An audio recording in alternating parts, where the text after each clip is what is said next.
Tapscott. And I'm Alex Tapscott. And this is What's on Tap. So, Alex, this week we are starting the first of a series of What's on Tap podcasts where we're bringing someone else, an invited guest. And we thought we'd start with probably one of the most important people I can think of, not just in terms of blockchain, but in terms of technology. And that's Rob Carter, who's the CIO of FedEx and has been for a long time. Rob, welcome. Thanks, Don. It's really a treat to be invited to do this. Yeah, well, you're our first up. And I couldn't think of a better person to start off this new series with. So, Rob, you've been on the job for, what is it, about 50 years or something like that? I mean, it's got to be a couple of decades for sure. It's right at 22 years now, actually. So I'm definitely working my way towards the 22nd anniversary of. It's a really cool job. I get to work directly for Fred Smith, one of the great entrepreneurs of our era, in so many ways, the inventor of the modern supply chain and a lot of the technology that goes along with it. So I pinch myself even now after 2 decades of doing this, that I've got a really cool job. Well, I think you're probably the longest standing CIO of any large corporation on planet Earth. You know, the old joke, CIO career is over. It's like, I think the average tenure is about 2.5 years. So you must be doing something right. Of course, you did. You were the technology leader in inventing this whole new model, not just of the courier industry, but of supply chains, really. So, and it's a great treat to have you here. Why don't we just go back a little while? This is a kind of a new audience for us that haven't seen us on stage before. So maybe you could just tell me a bit about, you'll remember our first conversation where I said, Rob, are you interested in blockchain? Why don't you come get involved in the Blockchain Research Institute? And you had some stimulation on the topic. Well, it's actually both yours and Fred's fault that we've been so ingrained in blockchain technology for these last several years. Fred had been really pushing me to say, that I think there's really something to blockchain. Of course, at that time, it was pretty much just cryptocurrencies and Bitcoin. But, that was the first event that you hosted us at, was at CoinDesk, where Fred and I came and spoke. Yeah. Yeah, that was an extraordinary session. It was actually the opening session. And for those who weren't there were, I think, like 4,000 people in the room, and there were another 3,000 outside trying to get in. The room was just too small. But it was very dramatic, as we had the legendary Fred Smith on stage talking to this audience who was not that familiar with the idea of blockchain in the enterprise, that this could be a transformative technology. And since then, that was 2018. Since then, 2019, we had Richard Smith on stage at the inaugural Blockchain Revolution Global Conference, and where he really dug into blockchain and supply chains. And then in 2020, Rob, of course, we had you and Raj Subramaniam, who's the president of FedEx, who participated virtually in our Blockchain Revolution Global event, which, by the way, we had 270 speakers, 94 sessions, and we had people from over 50 countries. So as far as these virtual events go, that one was pretty good. So why don't we just go back a bit and talk about, if you could just kind of introduce your view of this technology and why you think it might be important for FedEx. Well, much like what you've described, Don, FedEx has been involved in custodial chains for a long time. The tracking systems, which really are giants that I get to stand on the shoulders of, Fred Smith and Jim Barksdale and others, who envisioned a world where you would create a custody chain as things moved through the supply chain. So that work began in the late 70s when Fred Smith said the information about the package is as important as the package itself. And then that led to, a lot of the early technology, handhelds and, radio networks and things that began to stitch together not just the technology, but the incredible digital twin that was born that allowed you to see a FedEx shipment from the time when we first took custody of it to when we delivered it to its ultimate destination. And so when we began to understand, largely due to you and BRI, what blockchain really was, it really wasn't about cryptocurrencies. That was an application. It was much more about these really strong provenance chains that were immutable, that could really document, to maybe not use the best word, but the journey of something as it went along from handoff to handoff. And so that really intrigued us because we had been involved in custody chains for a long time. What we saw was the potential to really expand custody chains to have much broader context, much more meaning and richness with things like smart contracts and other things that look like the future to us. Barksdale, of course, who went on to found Netscape, which was really brought Tim Berners-Lee's great invention to the masses, first graphic, publicly available graphic browser. Alex, do you want to jump in here, or feel free to, should you want? Sure. Well, I think, Rob, you sort of outlined the ways in which blockchain can be interpreted, right? One is as a digital medium for value, right? So cryptocurrencies are an example of that, where you've got this way to represent scarce digital goods. And then the other one, you mentioned about provenance. The definition I like to use is the idea of a shared state machine. So in other words, a way for like different entities within a network to have a snapshot of what is true at any moment in time. And I can't think of a better use case for that than a supply chain, where you've got, a chain of custody, but at the same time, even if you're not the one who happens to be the custodian of a package at a given time, would like to know what the state of the network is, right? At any moment.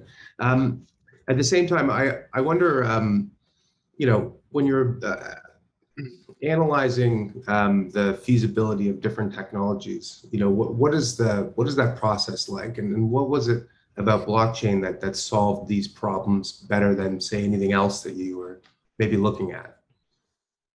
Well, I'll give you two credit because one of the things we do is we use the relationships that we have to really glean from people who are, keeping their finger on the pulse of technologies, and so it's a real, point of effort and point of pride on our part that we have some great relationships throughout the industry, and I've known Don for a really long time, across a lot of different work, and it's been very valuable to us. So one of the elements of that is, in fact, who is talking about the technology and what makes it compelling.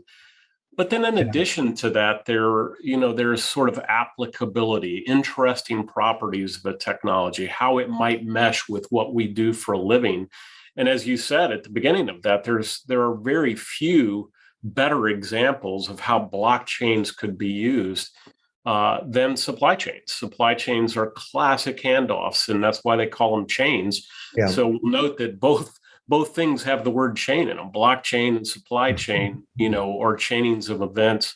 And we really liked the idea of a trusted set of chains because authenticity in supply chains has become increasingly important in a world of fakes and deep fakes and, so many things that can go wrong about the provenance of something, where it came from, and can you trust that? We were really compelled because there are regulatory, pressures on us to make sure that the things that we're importing across borders and moving around the world are what they say they are. Yeah. I think Fred was talking about, we know the custody of a package.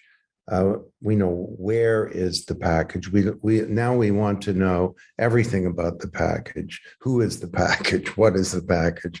And then of course that's just the courier industry, and then more broadly you got this supply chain with trains and boats and planes and trucks and I was just in Houston at the oil and gas blockchain consortium speaking to the oil industry. You've got pipelines and all these things are moving around. There's a lot of the traditional EDI and paper and phone calls and faxes and emails and so on. And then there are all these parties, there are borders and security people at borders and tax authorities and all kinds of other people. And just knowing where a parcel is within your own chain is great. I mean, FedEx built a company on that, but it's another thing to know all the other pertinent information. I mean, did you want to like what is it about blockchain that takes you beyond what you can currently do?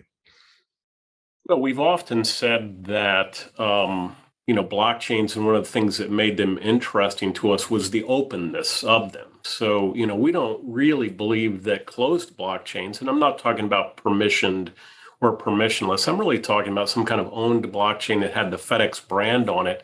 Yeah. Frankly, we do a really good job of the FedEx custody pieces. But what we've been talking about for a long time is an open paradigm where custodial blockchains would exist in open sourced and open shared spaces so that many participants could contribute to the blockchain. We believe that as we began work early on, just shortly after we began to work with BRO, we began to work with BITA, the Blockchain and Transportation Alliance, and we brought together a pretty significant consortium of transportation companies who all thought it would be a good idea to participate, but many of them, are direct competitors and they don't really want to contribute to quote FedEx blockchain, but they're, really good dialogues around contributing to industry blockchains that could, maybe be dedicated to pharma and healthcare or automotive or aerospace or, different high need things. Luxury goods are a great example of something that, is in great need of custody chains to be able to vouch for the authenticity of them. So one of the key elements of how we think that would work best, Don, is if there was a public space that existed that, was shared, a shared blockchain, so that from the point of origin, manufacture, even maybe the input raw materials and ingredients, all the way to the final end use and maybe even some intermediary points of assembly along the way. All those things are really useful in trusted blockchains. And one of the other elements, and I won't dive deep into this, but you're the one that taught us about this, is the idea of smart contracts. Because all along that chain, there are business transactions, and this is what Alex was talking about when he talked about, the custody of value along the way. So smart contracts, are also necessary to determine, when payment should be received and when other handoffs need to take place. So, well, that's a good point. I mean, I think it was you first said way back at Consensus that back in the day, you build a great system, you stick your logo on it, you take it to market, bada bing, you change an industry. Now we're talking about changing an entire industry that involves a whole bunch of different players, and you can't do that by yourself. I think it was you or one of your guys who said blockchain is a team sport, and we've got to work with others. And Richard Smith was talking on stage about, it's a kind of a weird thing working with your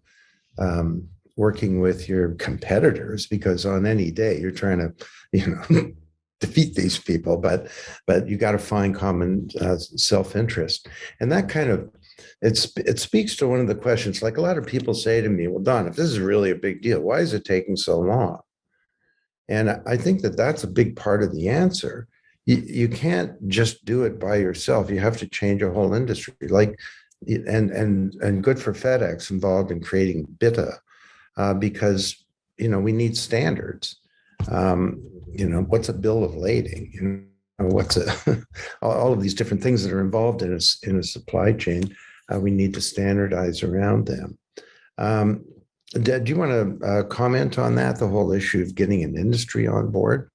Yeah, I mean, one of our great colleagues here at FedEx, Dale Christie, has chaired the standards group at BITA for a long time. But I remember seeing him at Blockchain Revolution Global in Toronto on stage with a DHL guy and a UPS guy, and and I think that was even moderated by you, in this interesting conversation between three arch competitors, but all really agreeing on the critical elements of what would enhance the industry with regard to visibility and provenance. And of course, one of the things that we believe, and it's not often that we kind of want to try and attract regulation to the industry, but we really do believe this is an answer to particularly U.S. Customs and Border Protection issues that they're having about how do you categorize, how do you regulate, how do you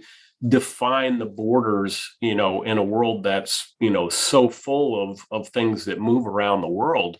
We believe that blockchains, and have proposed to them and are gaining some traction with them in some specific trials right now, that US CBP ought to mandate blockchains for things that are regulated that cross borders. You ought to know where they come from. You ought to know where that pharma shipment is coming from and what it's comprised of before it's allowed to clear the customs, inbound or outbound, and around the world for that matter. I have a question just to pick up on that thread, which is, you talk about how this is a team sport and everyone needs to be on the same page. At the same time, we're in this sort of really nascent stage of the technology development where there are different blockchains, right? Different protocols, and people are building on these different things.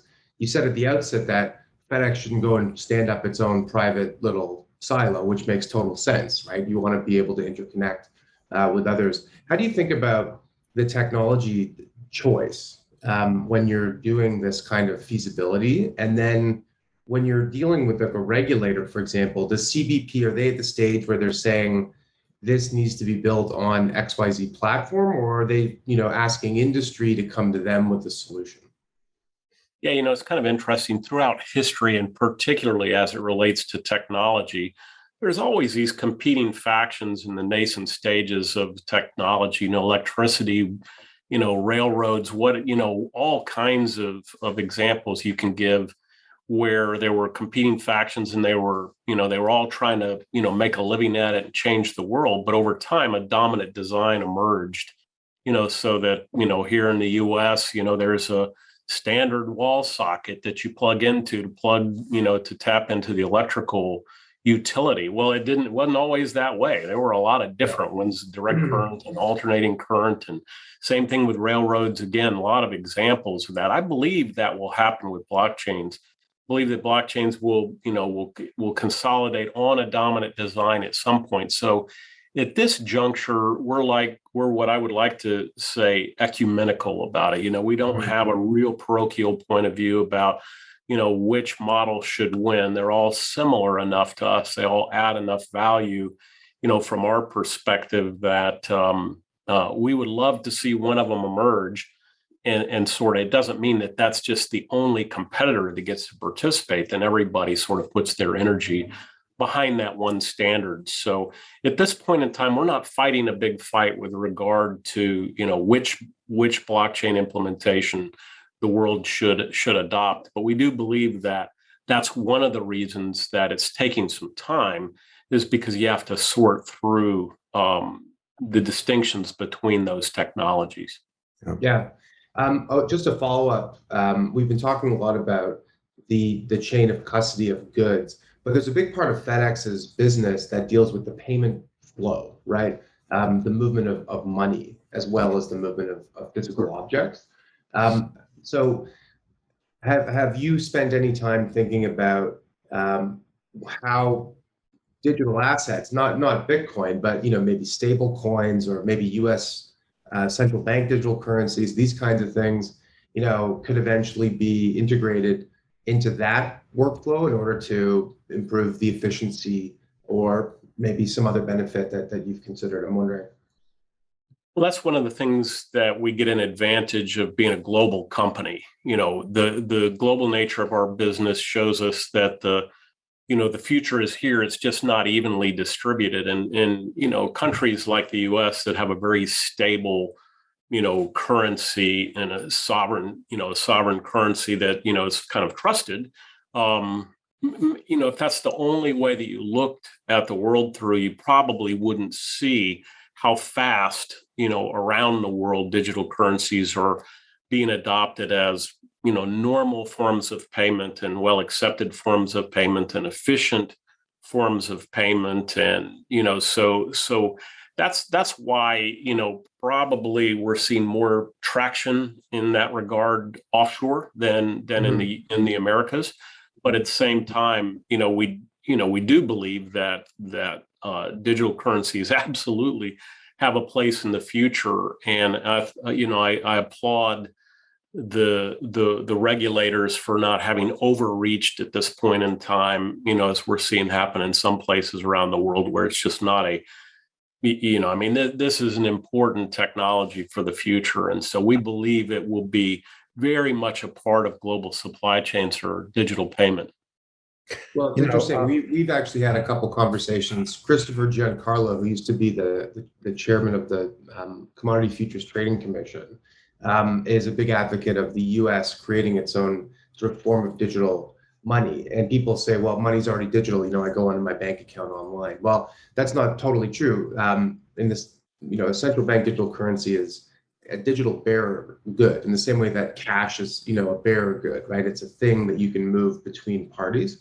And we've seen also the Federal Reserve mention that, or at least one board member, because they have conflicting views, but one board member said that these things called private sector stablecoins, basically digital assets pegged to the dollar, can actually help to advance, U.S. economic interests by creating these really easy to use digital payment rails. And I think about FedEx's business as being, I don't know if you're in every country, but almost every country, Is it everyone? It's probably every single country in the world. Well, there are some banned, there are some banned places in the world, but other than that, we're pretty much everywhere. Yeah. You're not shipping to Kim Jong-un, but other than that, you're pretty much everywhere. And I just think about, could the frictions and the complexities that exist with the different payment systems and different currencies, and if that kind of a thing could actually improve the metabolism and streamline a business like FedEx's as well. Yeah, I think it's a matter of when, not if. And again, we've seen it happening, in places that are slightly more marginalized, out at the edge. But it's just working its way towards mainstream, and you just see evidence of that all the time.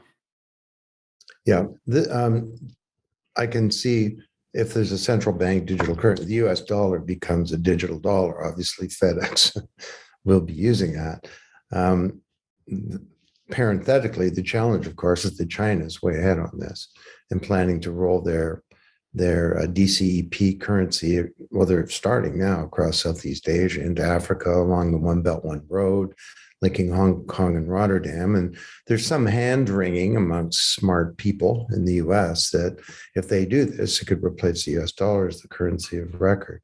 But in the interim, it's more likely that there will be a stable coin, there are now, pegged to the US dollar.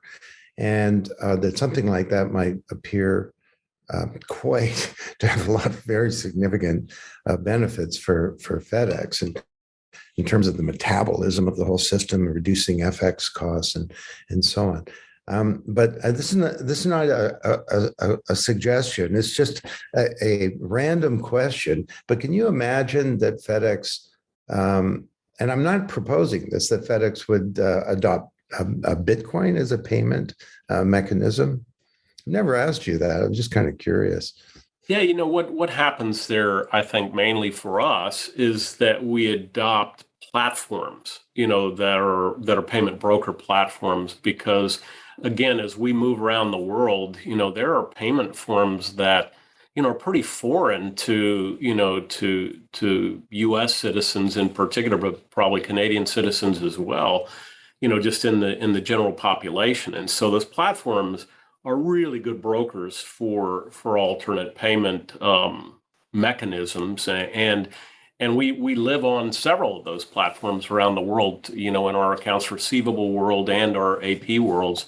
So we already do, in some places where that's, where that platform is actually dealing with the exchanges of, a currency. I mean, I love that word currency because it means like right here, right now, that, that there's a reason that current is the basis of that word, is because it has value in the moment. And, when you compare it to another currency, those platforms resolve that value in the moment. Mhm.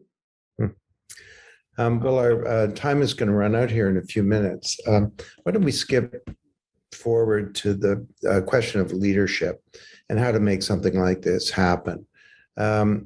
Because you've heard me say this many times, Rob, but this is a new paradigm. When you get one of these, you get a leadership crisis. Typically, vested interests fight against change. Leaders of old paradigms have great difficulty embracing the new. So on that alone, it's extraordinary that FedEx has somehow found within itself the leadership to be exploring and actively pursuing a whole new paradigm. But and leadership, from our experience, often doesn't come, or at least start at the top. And we've argued that you need to create learning organizations where leadership can come from anywhere. Now, FedEx is a weird sort of exception to that rule because it absolutely does come from the top, and you've got a real innovator as an executive chairman, and the guy who really built this company over decades in Fred Smith. But you've also got people that we've been working with there that are real, as knowledgeable as it gets, and there's a whole culture that's happening here to sort of be interested. On the other hand, I'm sure there's lots of people in FedEx who haven't got a clue what this is all about. So do you want to just comment on that? Maybe there are CIOs watching this, sort of your role as a CIO and how you think of yourself as a leader. Well, I want to piece together all those things. First off, it really does help when you've got a culture that embraces entrepreneurship and innovation, and that is a shadow that is cast from the very top of the organization. Fred Smith is, an amazing innovator, an amazing entrepreneur, and he's a voracious reader and student of things that are shaping the world. And so, again, one of the very first taps I got on blockchain was, speaking of on tap, was from Fred. But at the very same time, and I think this was powerful, we had a number of our practitioners, who love technology, love to experiment with technology, who were becoming increasingly aware, of the movement that is blockchain. And so those things kind of met in the middle. Now I had the opportunity to lean into one of our strategic pillars. And we have these really important strategic pillars, and I won't go into all of them, but I will talk about innovate digitally. That's one of our pillars for our entire corporation, not just the teams that deal with technology. But innovate digitally gives us a platform inside the company to say, look, this isn't about a stagnant, world, and we're rushing forward as fast as we can to modernize everything we've done. All of that work that brought us this far won't get us to the future, and so we have to burn it down on a regular basis and rebuild and restart with technology. And so the main leadership thing I would say there is that, when I look out at, sometimes my peers in the industry and business in general, they need to recalibrate their risk dials, because what happens is they calibrate the risk of standing still far too low, and they calibrate the risk of moving ahead far too high. And frankly, I believe that the risk of standing still is much, much greater than what we perceive it to be. I mean, it is how you become obsolete. And so you have to dial up the risk of standing still and dial back the risk and recalibrate those two things of moving forward. And that's how you get to the point where you have some investment dollars, some patience, and some willingness to look to the future. And so wasn't a huge investment for us to get involved with BRI, to get involved with BITA, to form a team. And we believed that the probability that this was going to become an important part of the future was worth that investment. And so all that sprung off of the Innovate Digitally platform, but it really gave us a culture that embraces this type of innovation. Great advice. Innovate digitally. Create a unit whereby good things can happen. Yeah, I love that. Absolutely. I love that notion of the risk of standing pat is often much greater than we perceive, right? And I mean, I think about FedEx as a business, as having gone through so many different stages of capitalism. I mean, it's only been around for 40 or 50 years, but 40 years or so, but still, like the rise of the internet, posed huge challenges and also massive opportunities as so many more goods started to ship online, and then digitally native companies started to compete, but then that created other opportunities. It's just, this feels like it's part of a long, arc of innovation that has been endemic to the business since really the beginning. So it's not surprising to hear that, but it's always refreshing when, a senior executive in a big incumbent, so to speak, business talks so openly about innovation. It's great. Thank you. Well, it's hugely important, and that's a job that's never done, by the way, because there are plenty, greenfield digital, innovators and disruptors that are coming into our space and every other space out there, wanting to catch you flat-footed, wanting to catch you standing still. And it's not easy when you have the legacy that you have, the entrenched technologies and everything else that represent your business to move quickly. But that's where you really have to understand those risk dials and recalibrate. That's terrific.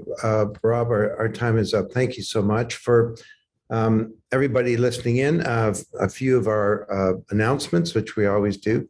The Blockchain Enterprise Blockchain Awards finalists have just been announced half an hour ago.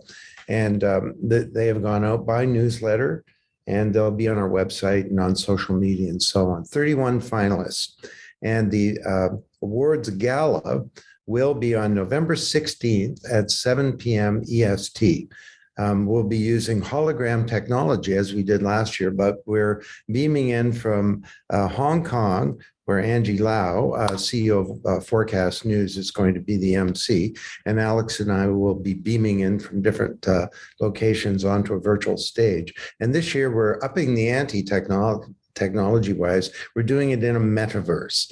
So you want to be there for that. Please go to Blockchain Revolution in the Enterprise at Coursera.